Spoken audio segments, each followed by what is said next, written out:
So I'm going to ask you some questions, and together we're going to try to figure out, what could be the source of ozone. It's a secondary pollutant, we know that for sure. All right, and so consider this is right from your book.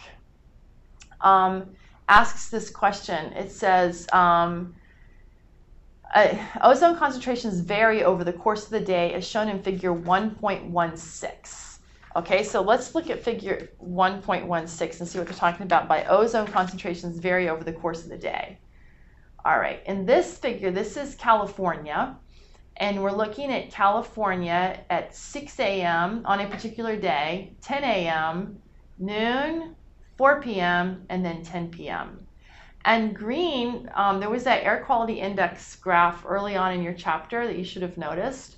And green, dark green means good air quality. As you go from green to yellow to orange to red, that's decreasing air quality. Okay, red is bad. All right, and so what these graphs are showing us, the air quality that we're checking here is the ozone level, the tropospheric ozone level.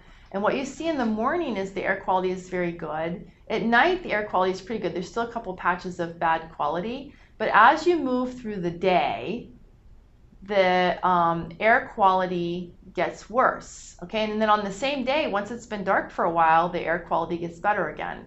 So what's going on there? All right, and further, the places where the air quality is bad, like in some places of California, it doesn't ever get bad. Those areas of California, I mean, we're not from California, so we may not know this, but the areas where it's yellow, that's areas where there's more people living. These other areas are where there's fewer people living. Okay. Okay, so it says, near which city is the air hazardous to one or more groups? And you have to go back to the air quality index code.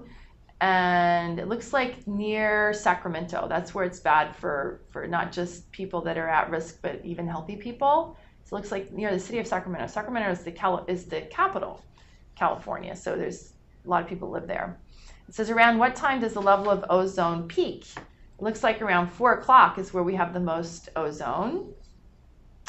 And then it says, can moderate levels of ozone exist in the absence of sunlight?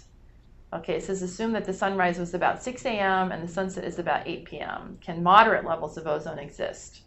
Well, yes, because if you go to 10 p.m., there's a little bit of ozone right here showing at 10 p.m. But by the time you get back around to 6 a.m. and it's been dark, all the ozone has cleared out. Okay, where does okay, so this is the question then. What's going on here? What is the factor? What factor for sure has a direct effect on the concentration of the ozone? And the factor is what do you think? Is hours of daylight.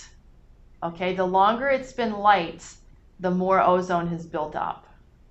And then after it's been dark for a while, the ozone clears out.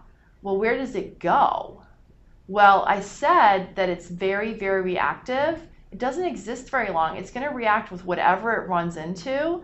So it's going to react with the vegetation. It's going to react with people. It's going to react with any kind of carbon-based materials anywhere around it.